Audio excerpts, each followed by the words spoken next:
It's a boy. Congratulations. You have a son. A quick intake of breath, silence, and then a baby's cry. Joyful tears flowed, the pain forgotten. I lost my heart in his dark eyes. We breathed together. Forever would my heart walk outside my body. I need you to sit down, the young, solemn-faced state trooper murmured. Mr. and Mrs. Jackson, your son, Justin, is dead. A quick intake of breath, silence, then an anguished cry. Tears flowed, pain knifed through my chest, and my heart died.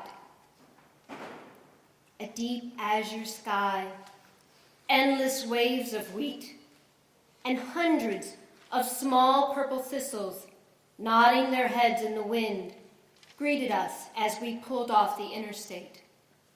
A small, sleepy, Midwest town had hosted our son's fatal car accident. Nearly 4 years I waited, to breathe where he breathed his last, and to walk the accident site that I had only seen in photos and news stories. We trekked down the steep hill to the pond, sliding at times, the wild wheat and thistles pulling at our jeans. Doug carried a wooden cross in his hands. My heart cramped around the searing pain of watching a father walk with a cross to mark his son's passing. The ground was marshy, the sharp-edged grasses densely packed. Our shoes sunk into the boggy ground as we edged closer. Tall cattails stood like sentinels, obscuring the pond from our view. The pond was immense, and yet hidden from sight. I finally understood why Justin's car went unnoticed for hours. We stood alone, the wind and wildflowers our only company.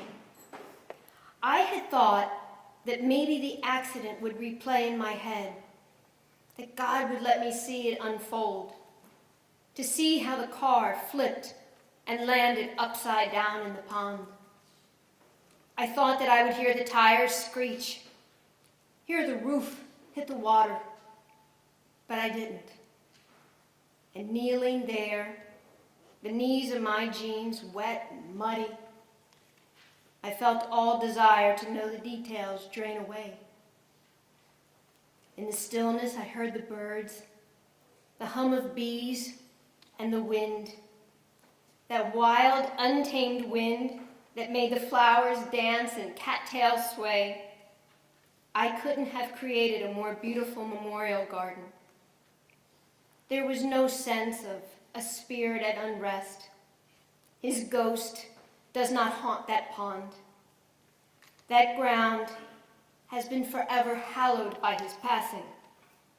His sweet spirit kissed that place and left some of his gentleness behind.